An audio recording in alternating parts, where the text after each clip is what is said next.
नमस्कार, आप देख रहे हैं न्यूज फॉर नेशन और मैं हूं सांत्वना आपके साथ। अगस्त महीने में बीजेपी को बिहार की सत्ता से बाहर करने के बाद मुख्यमंत्री नीतीश कुमार जो हैं वो विपक्षी दलों को एकजुट करने की तैयारी में जुट गए थे, जहां उन्होंने कई दफा दिल्ली जाकर विपक्ष के नेताओं से मुलाकात की और उन्हें गोलबंद करने की कोशिश की। तभी तो नतीजा ये भी निकला कि बंगाल की मुख्यमंत्री ममता बनर्जी ने भी इस बात का ऐलान कर दिया कि साल 2024 में वो नीतीश कुमार के साथ मिलकर लोकसभा का चुनाव लड़ेगी। ऐसे में मुख्यमंत्री नीतीश कुमार ने लालू यादव के साथ जाकर सोनिया गांधी से भी मुलाकात की थी दिल्ली में। सबसे पहले उनकी मुलाकात राहुल गांधी से हुई थी, फिर जब सोनिया गांधी भारत वापस लौटी तो उन्होंने नीतीश कुमार और लालू यादव से मुलाकात की। तमाम विपक्ष के नेताओं से मुलाकात करने के बाद अचानक से सब कुछ ठंडा पड़ता हुआ नजर आ रहा था। बीजेपी इस बात पर खासा गौर कर रही थी और अब कई तरह के सवालों से राजनीति गरमाई हुई है।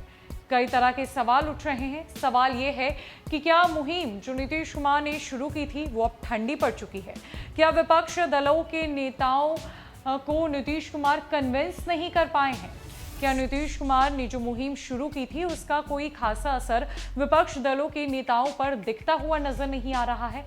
या फिर जनता जो मुख्यमंत्री नीतीश कुमार को देश के प्रधानमंत्री के तौर पर देखना चाहती है, वो जनता कई तरह के सवालों से राजनीति गरमाई हुई है। सवाल ये भी उठ रहा है कि क्या जो मुहिम मुख्यमंत्री नीतीश कुमार ने विपक्ष दलों को गोलबंद करने की शुरू की थी वो ठंडी पड़ चुकी है?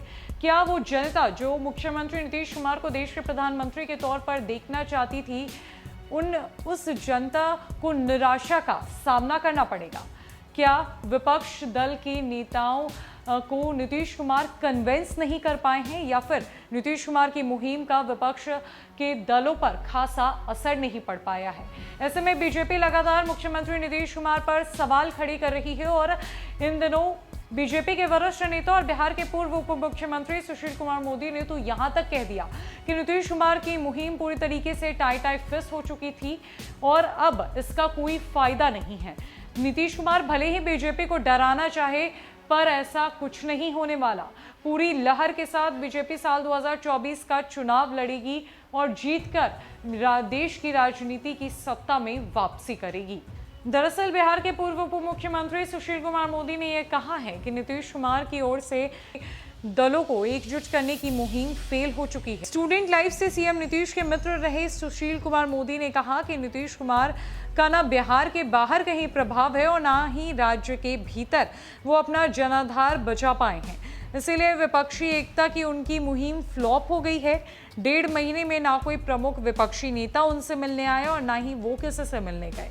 सुशील मोदी ने कहा कि गोपालगंज और मोकामा के उपचुनाव में नीतीश कुमार अपना लव कुश और अति पिछड़ा वोट आरजेडी को ट्रांसफर नहीं करा पाए। उनका आधार वोट बीजेपी के तरफ खिसक गया। आगे सुशील कुमार मोदी ने कहा कि मुख्यमंत्री नीतीश कुमार विपक्षी एकजुटता की मुहिम के तहत आरजेडी सुप्रीमो लालू प्रसाद यादव के साथ तत्कालीन कांग्रेस अध्यक्ष सोनिया गांधी से मिलने पहुंचे थे। तब कांग्रेस अध्यक्ष बनने के बाद ना मल्लिकार्जुन खड़गे ने और ना भारत जोड़ो यात्रा पर निकले राहुल गांधी ने ही नीतीश कुमार को आमंत्रित किया। सुशील मोदी ने यह भी कहा कि विपक्षी एकता के नाम पर केसीआर बिहार आए थे, लेकिन पार्टी को राष्ट्रीय बनाकर कर्नाटक के पूर्व मुख्यमंत्री कुमारस्वामी से उन्होंने हाथ मिला लिया। सुशील कुमार मोदी ने ट्वीट कर इन सारी बातों को कहा जो हमने आपको पिछली 2 खबरों में सुनाया है। ऐसे में अब बीजेपी का ये कहना है कि नीतीश के पास जदयू का आरजेडी में विलय कराने के अलावा कोई रास्ता नहीं बचा। विपक्षी एकजुटता की मुहिम में हर मोर्चे पर नीतीश कुमार फेल रहे हैं।